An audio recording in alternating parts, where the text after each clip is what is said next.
Sue asked me if it goes away when I do this. Yeah, it does. It does. It does. It does. What are you watching? That would be NBC News. Are you watching? I was going to say, are you watching the game? And My wife's watching the news. Are we live? We're good. yes, we are Okay. live. Can we have a motion to come out of executive session? So Yeah. moved. I'll second it. So that's Tom and Sue. Neil Jameson, Yes. Steve Gordon, Yes. Sue Atonis, Yes. Tom Coward, Yes. Jim Cloutier. Yes. Show the vote 5-0. Do we, Jim, would you read us a motion for the Maine Mariners? Yes. To amend the lease, motion to amend the lease with the Maine Mariners and enter into a 1-year contract extension with a subsidy of $2 per ticket and a $1 facility fee for each ticket sold. Would somebody make that motion? So move. I'll second it. 2 seconds. Jim, you want to read the, would you have any discussion? I question that. Just clarification, this is so the public will know 2021, 2022 hockey season, correct? Yes, and I'll insert that into the motion. Thank you. Yeah, and we hope that all people in sound of our voices will buy hockey game tickets next year when their next, when the season finally gets started. I mean, I have to say, after their presentation, I'm inspired to go out and buy a season ticket myself. So maybe I'll be there. Well, that's the key, Tom. They got to buy a season's ticket. Oh, sure. Yeah. So maybe I can also mention, some of the details were adjusted a little bit, but this is basically the agreement we had for this season, if only there were a season. So, Right. We're still in a building mode on fan loyalty to this team, and we think, they seem to be committed to it, and trying different things, and we hope that they're very successful. Well, roll call vote. Neil Jameson, Yes. Steve Gordon, Yes. Sue Atonis, No. Tom Coward, Yes. Jim Cloutier. Yes. Show the vote 4-1 with Atonis.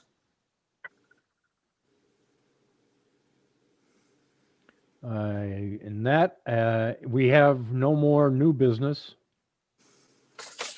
So when Jim gets ready, I'll turn the meeting over to him for his county manager's comments. I am ready. Thank you. A couple of things this evening. First, I want to jump in and just thank Tom Coward for his leadership last year. It was a pleasure working with you as the manager and interfacing with you on monthly agendas. And it was we had I wouldn't say a difficult year, but a strange year because of the pandemic. And so, and it's always a little bit tougher as we can all imagine, doing a number of Zoom meetings for your meetings versus doing meetings in person. So a chairman really has to retool, and it's a different environment, chairing a meeting over video versus in person. So I congratulate you on adapting well, and thank you for all your help last year. One item I wanted to talk to you about and update you from an email that I sent you last week, and that was about the rental assistance that has been approved by the Congress to start rolling out to the states soon. The legislation that was passed allowed for counties over a population of 200,000, which would make your county and Cumberland County eligible in the state of Maine, to actually go and acquire rental assistance money in the millions of dollars in this particular instance, and run their own rental assistance program. And if we opted to acquire our portion of the money, it would just be reduced out of the state of Maine's share. we found out this afternoon. That is one question that we have been chasing down for some time. Between Travis and I and Kristen Stiles in the CDBG office, we've had a couple of conversations last Friday and today around whether we should take the money or whether we should forego the money and allow it to flow to the state of Maine. And the answer that came out this afternoon that Kristen Stiles was able to obtain is that if the county passed on acquiring the money directly, it would flow directly to the state of Maine, which is exactly what we want in my eyes. The state of Maine has, it flows to Maine Housing. Maine Housing has been offering rental assistance for the last 7 or 8 months now. And they have a program well established. They have contracts already established, and they would have a quicker time rolling this program out and the money out than we would, starting from scratch. So we are opting not to apply for the money. The deadline's tomorrow. In talking with the York County manager, York County is not applying for the money. And so Cumberland County and York County's funds will be automatically transferred up to the state, and the state through Maine Housing will run the rental assistance program. So just to give you a snapshot of the rental assistance program, it's going to be a lot of barriers that rental assistance had back in 2020 have really been stripped away. The rental assistance can look back at a number of months and help people, and it can also look forward up to 12 months in helping individuals with rental assistance. It can also pay 100% of the rental of the property versus I think the past rental assistance was a percentage of the rental. So a lot of good things. It's anticipated that the state of Maine is going to get over $200 million to allocate out over the next 7 or 8 months for rental assistance. So a huge benefit to those who rent in the state of Maine, and really keeping people in their homes and hopefully keeping the economy strong, because people aren't going to be scrambling and reallocating their unemployment or their weekly checks into keeping themselves housed. So that's the update on rental assistance. I wanted to share that with you all, that we came to the conclusion that there would be no harm done if we didn't take it, and that the money would still flow to the state. And that was my biggest thing. I didn't want to lose out on any money if we needed to act.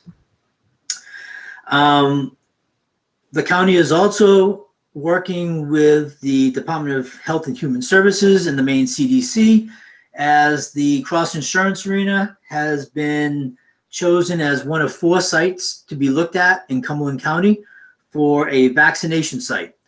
It is CDC's hopes that by February 1st, a vaccination site will be set up in Cumberland County. The 4 locations, other than the Cross Insurance Arena, the Portland Expo is a location, the Portland Jetport is the 3rd location, and the East Point Church over near Home Depot in South Portland near the mall is the 4th location. We have had a couple of conversations with the state over the last week and a half, and we are just waiting to hear whether the Cross Insurance Arena has been chosen. The ultimate goal that the state has is that they're looking for a 7-day facility, open 12 hours a day, in hopes of vaccinating 1,000 people a day. And so they've passed along that the Cross Insurance Arena, because of its size, is very conducive for their goals of vaccinating 1,000 people. So we'll see. I would suspect that we would hear by the end of the week if we're chosen. More later on that. One item that we need to discuss is the process that we want to move forward with on selecting the Cross Insurance Arena trustee. As you know, there is a vacancy that has been on the board since November. The trustees have forwarded 2 names to the commissioners, and I'm just looking for a process to unfold so that we can move forward on the commission is selecting a trustee. I will be touching base with the chair and vice chair this week to see whether we can iron something out so that we can move forward with this, as the next meeting for the trustees is sometime in February, and it would be nice to have that position appointed by that meeting. And lastly, I'm happy but sad at the same time to announce that Bruce Tarbox will be retiring at the end of this month. Bruce has tendered his resignation, actually not resignation, but retirement. Bruce has served as the facilities director in Cumberland County since the early 1990s. And prior to him coming to Cumberland County, he was actually one of the leading contractors on both the jail, the LEC, and the courthouse addition. And by working on all three of those projects, they figured he was around enough that they might as well give him a job working for the county. And so he has been employed with us since the early 90s. I think 1994 was his start year. And that's going to be a tremendous loss. However, Bruce is going to take a week off, and then he doesn't want to retire cold turkey because he doesn't really know what he's going to do in retirement. So he would like to come back and work for us 3 days a week. So we are going to be able to tap his knowledge and his can-do attitude for the foreseeable future, but just a 3 days a week role versus 5 days. And he won't have much as a responsibility as he does today as the director. So totally a win-win for not only Bruce, but also the county in keeping him on board.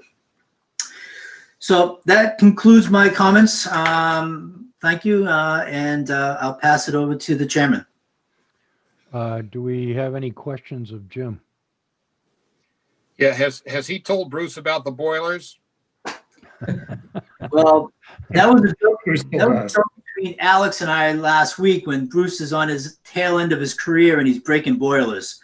But no, Bruce has done a terrific job on getting that boiler fixed as fast as he can. Okay, so we're now at executive staff. Alex. Yeah, a lot going on this time of year as usual. Just a bunch of updates and stuff. The NCEU contract that you all signed off on, I believe it was last month. The rates are all in, the retro pay is all done for them. And as I'd mentioned, I think before, it's a pretty massive change in how they do business in a whole bunch of different areas. So we're still fine tuning how to catch up to all those changes in there. Giant leap forward in that contract though. Otherwise, cleaning up 2020, you all have heard a little bit about how 2020 ended up and the challenges that are hitting us pretty fast and furious right now at the start of 2021. So the good news is we were sort of prepared for a lot of these hits to happen. The bad news is they're actually happening. W-2s will come out pretty soon here. Expect those in the next week or two.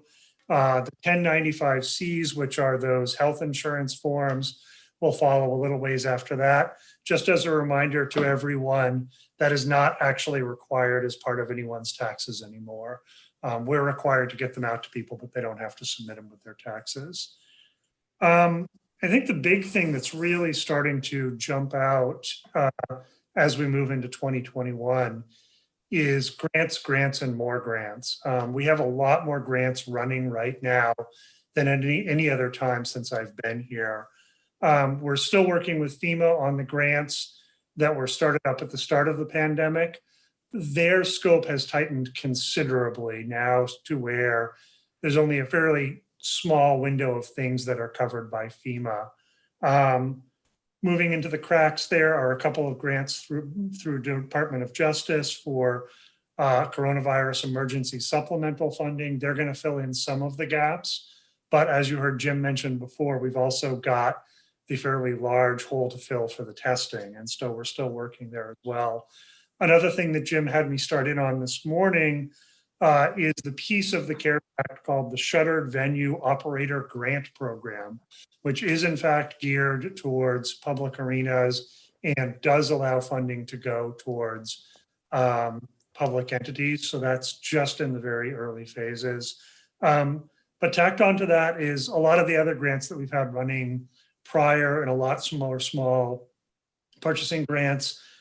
And then on top of all of that is, with the change in the Senate and with the additional funding coming down the pipeline, I think we're going to find ourselves managing even more of these programs as we go forward. So it's just a bit of an interesting shift that's really been occurring over the past 6 to 9 months, but is hitting right now. And those are my updates. Thank you. Any questions of Alex? Travis? Nothing except that there have been no public comment before or during the meeting. Oh, I'm sorry. Yes, that's correct. Well, I have a question for you. The state government's beginning to function. Any words about that mix beginning? The big news of the past several days is that Governor Mills has released a long description of the contents of her next biennial budget. I'm not sure how much you've either read or heard about in the lead up to this, but the news on the state finances could have been significantly worse than it is. The budget doesn't contain tax increases, nor does it contain any dramatic cuts. Again, the language isn't available yet, but I did take a look at the 65 roughly page description that she's released. And the Department of Corrections, which is the one that we tend to look at first, actually is showing a modest increase of 2.65%. I don't know where that's being spent, but it's better than a decrease. So we're heading into this biennium hopeful that it may not be quite so disastrous for funds that we appreciate and work with the state to earn.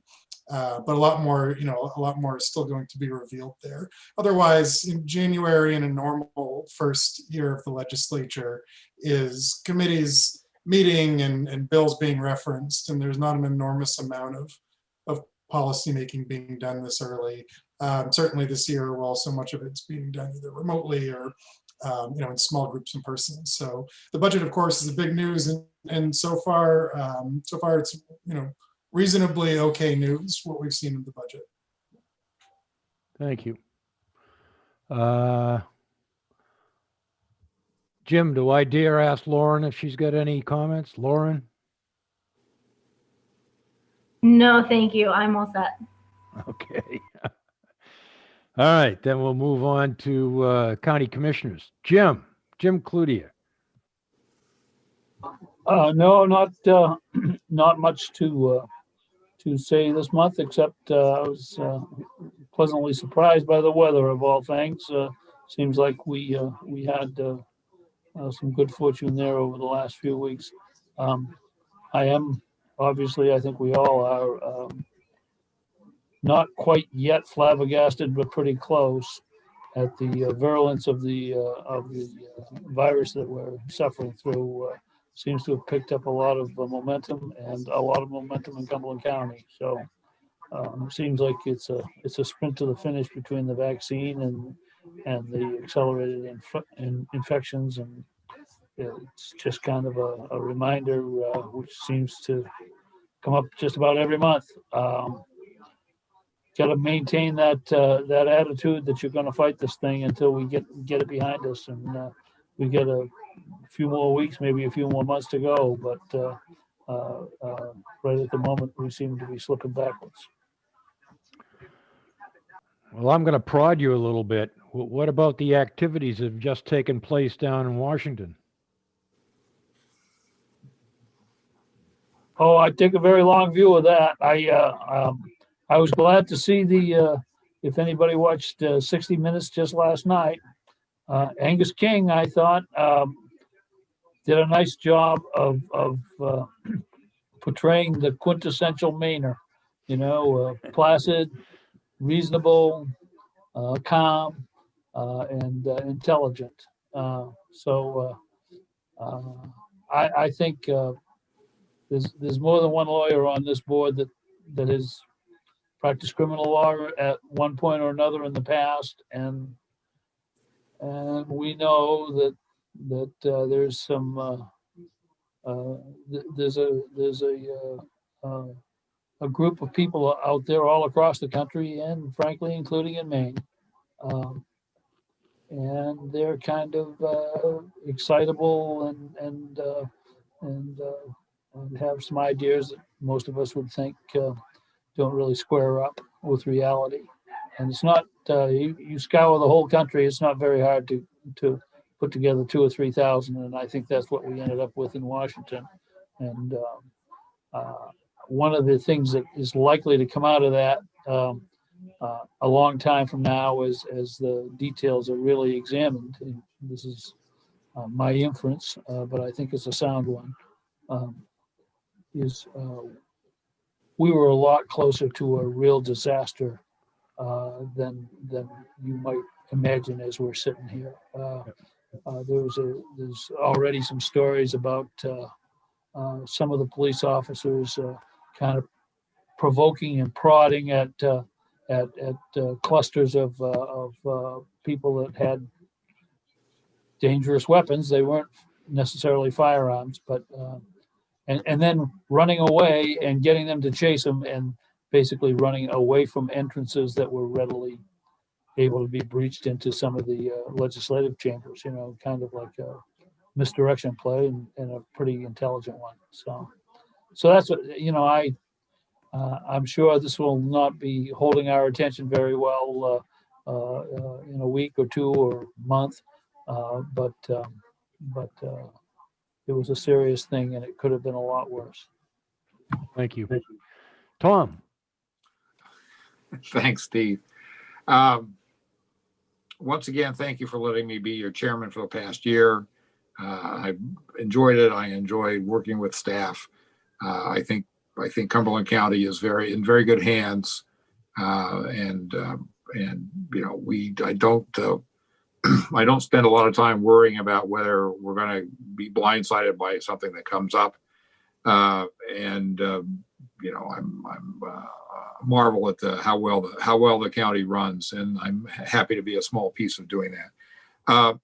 I am disheartened, was disheartened by the events in Washington, D.C. before you asked, Steve. This is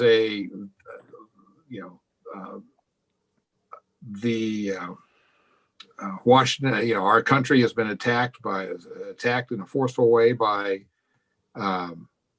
people intent to do us harm twice in the 21st century. One was 9/11, and this one at the Capitol on the 6th of January, 2021 was potentially even worse, depending upon how that goes. So, yeah.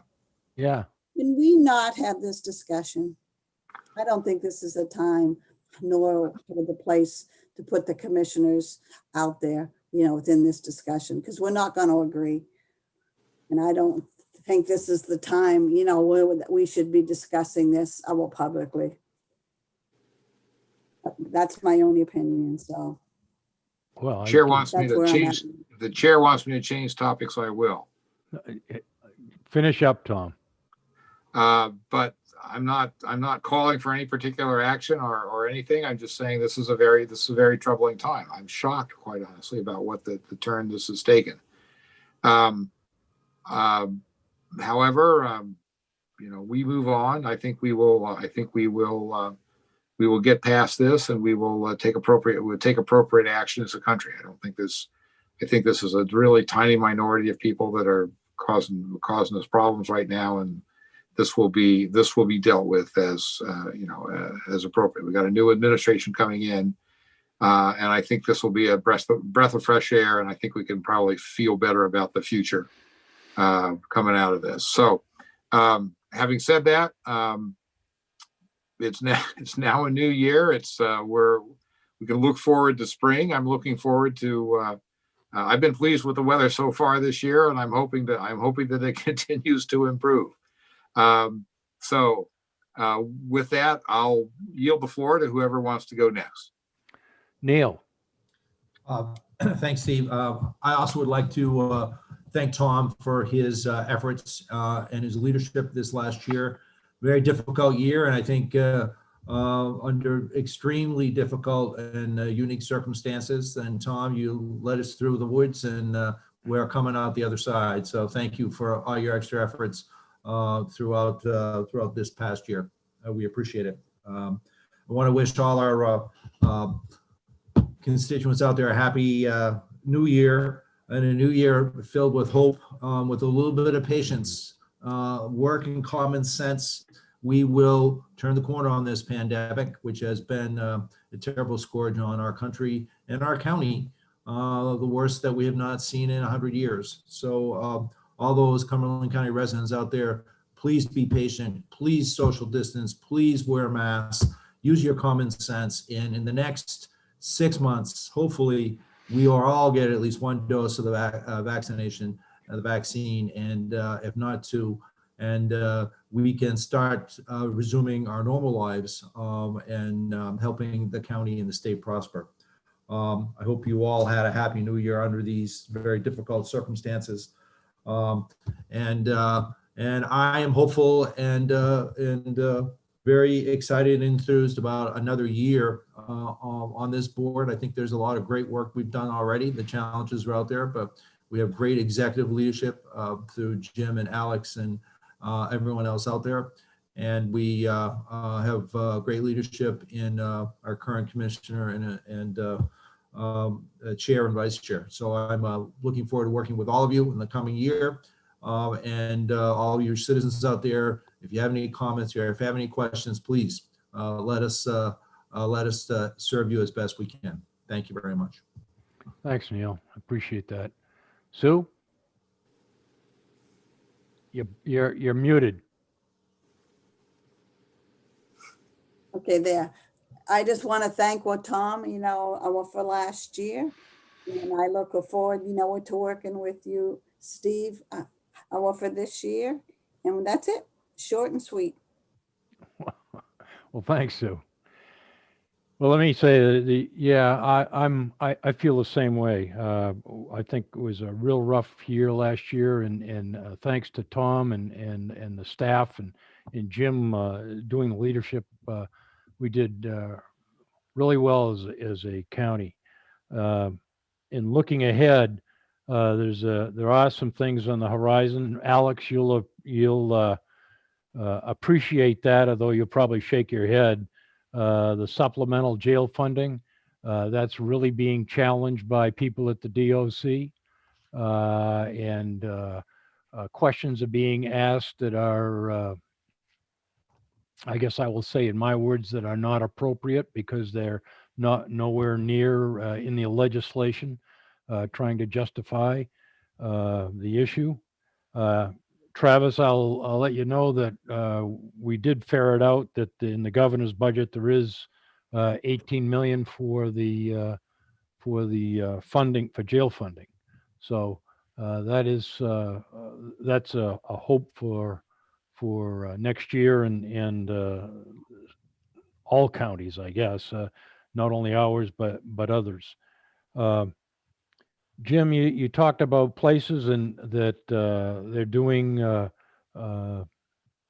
shots or for vaccine with stores or et cetera. And a lot of places, one of the places they're suggesting are all these vacant Sears stores.